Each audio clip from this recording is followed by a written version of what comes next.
2 over 5. So that means we can go up to and over 5. And we go up to and over 5. Cool. And so a distance of 5 and a distance of 5 must mean that P is equal to 10. Cool, that's it. And the reason why we know it's 10 is because, see how it's 4 down? So we had to do this, we had to use the slope 2 times to get over to it, right? So that's it. If they had put the point in the middle here somewhere, that would have been confusing, but you just would have done it once, right? You could have figured out that this would have been like 5, negative 2. So that would have been a little bit harder though. All right. Number 7, it says, and I believe this is the one you guys mentioned as needing extra attention. Let's see. So this was the Hardy. Let's see. If x to the a squared divided by x to the b squared equals x to the 16th and x is greater than 1 and a plus b is 2, what is the value of x minus b? Okay, this is certainly tricky, but we can do it. What should we do first? Right, does it make sense? How could we eliminate a lot of these things rapidly? What should we do? I'm seeing something here that I might experiment with. You could write it differently. You could say like x to the a squared and then bring this guy up times x to the b squared equals x to 16. Kind of like a power problem. And then write it like this. And this would be negative, obviously, negative b squared. Right? Do you guys agree? And then, of course, we can just combine that. We can say a squared minus b squared. Do those power rules, right? We're just summing these guys. I can show you quick examples of that, but you should remember that from class. Equals x to the 16th power.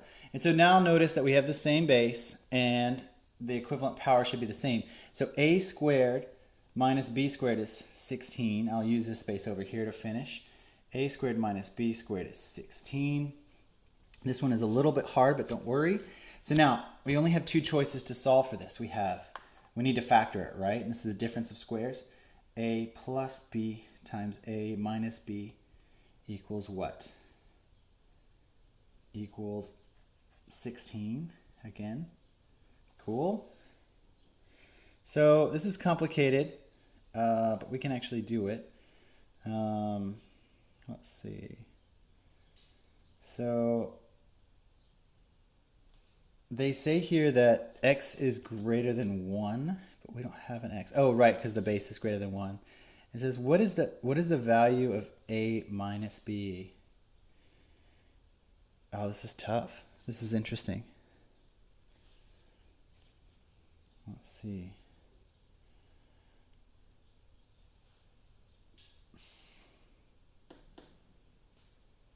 Yeah, you could square it. Let's make sure I did this right. So, yes, b squared, negative b squared, a squared minus b squared. Factor it, gets 16.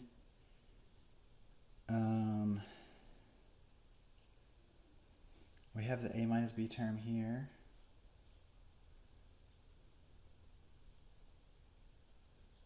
This is interesting. I don't know why this is so complicated.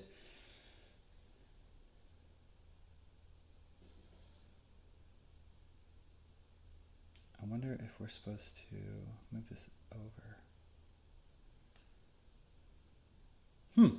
Okay, so I'm not sure about this one. I'm going to have to actually look this up, and I can add it on to the very end video. So let me double check this because I don't want to give you anything wrong. But I know that we've solved it correctly up to this point. Remember, from here, I'm not sure. Oh, goodness, it says it right there in the instructions. There we go. We got it. A plus b is 2. Always need to read the instructions. So a plus b is 2. A minus b is 16. Divide by 2, divide by 2. A minus b is 8. Whew. Okay, so this is an example of how SAT tests are confusing because they write questions that are super unique. So they had given us a plus b is 2, which is what I needed to solve for the problem right there. A plus b becomes 2, and then solve. We get 8. So the answer here is A. Phew. Okay, that was a weird one. Always important to read the instructions, which I did not do thoroughly. I'll have to do a better job of that. Okay, great. So that's how you solve that one. This one, after solving it, I would highly recommend that you skip this one. So as soon as you see this, notice how long it took me and I knew exactly what I was doing. I would have just totally skipped that problem and moved on and come back later if you had extra time. Okay, this guy. The measure A in degrees of an exterior angle of a regular polygon is related to the number of sides. We studied this in geometry just this year of the polygon by a formula. If the measure of an exterior angle in the regular polygon is greater than 50 degrees, what is the greatest number of sides it can have? Okay, so if the measure of an exterior angle of a regular polygon, so it says A is degrees of an exterior angle, okay. Good, so we're going to plug in 50 as for A, and then it says, what is the greatest number of sides? So I guess we just plug it in, and we say N is 360 divided by 50, right? And it just says, what is the greatest number of sides it can have? So how many times does 50 go there? So 5 goes, what is that, 6 times? No, 7 times? That's what I would pick. 8. Yep, that's correct. So it doesn't come out perfectly, but this is the greatest number of sides it could possibly have.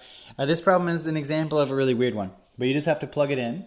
So it says the measure A in degrees is A. So I just plugged it in and divided by it, right? So I plugged in 50 on this side and then divided both sides by 50 and got 7. This is just a strange one. Almost through here. Let's keep going. Number 9. The graph of the line in the xy plane has a slope 2 and contains the point 1, 8. The graph of the second line passing through it has 1, 2, and 2, 1. If the two lines intersect at point A, B, what is the value of A plus B? Okay, this is a great moment.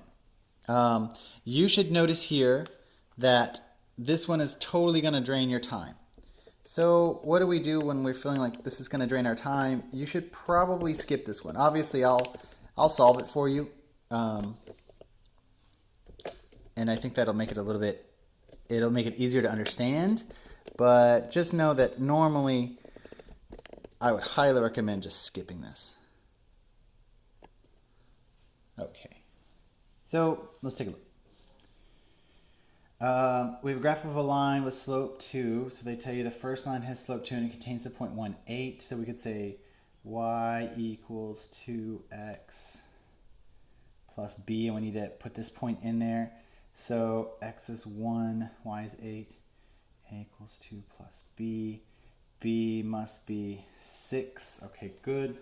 So the first line is that. 2x plus 6. This is just basic algebra 1 stuff. So there's our first line. And the graph of the second line passes to the points 1, 2, and 2, 1. They want us to use the slope formula for this. So this one would be, let's go, y2 minus y1. So 1 minus 2 is negative 1, and 2 minus 1 is just 1. So it would be negative x plus b. And we can use either point to solve for this. Let's go 2, negative 1 plus b, 3, b is 3. Okay, notice how if you want to do this, you can. If you practice this a lot, sure, go for it. Good, there's those two. Okay, so I figured out the two lines. And then it says, if they intersect at point A, B, what is the value of A and B? So, again, just a super waste of time. How do we find their intersection? Well, we equate these two things to each other. So I'm going to scooch over here, and I'm going to say 2x plus 6 equals negative x plus 3. Minus x is just x. Minus 6 is negative 3. So that's our x value. I just set these two equal, solve for x, plug that back in. So if x is negative 3, y would be 0. So that's where they intersect. They intersect at this point, and if we sum those two things together, we would get a negative 3. So let's see. Oh, hold on, something's wrong. Let's double check it. Let's see. There's a sign issue somewhere.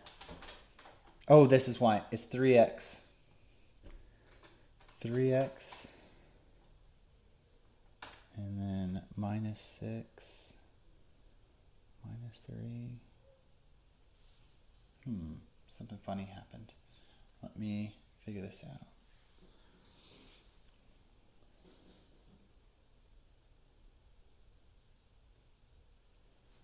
This gives us...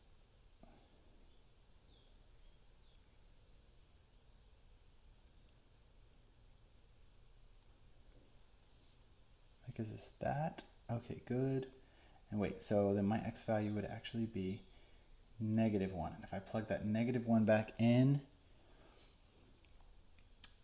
-1, that would be +1.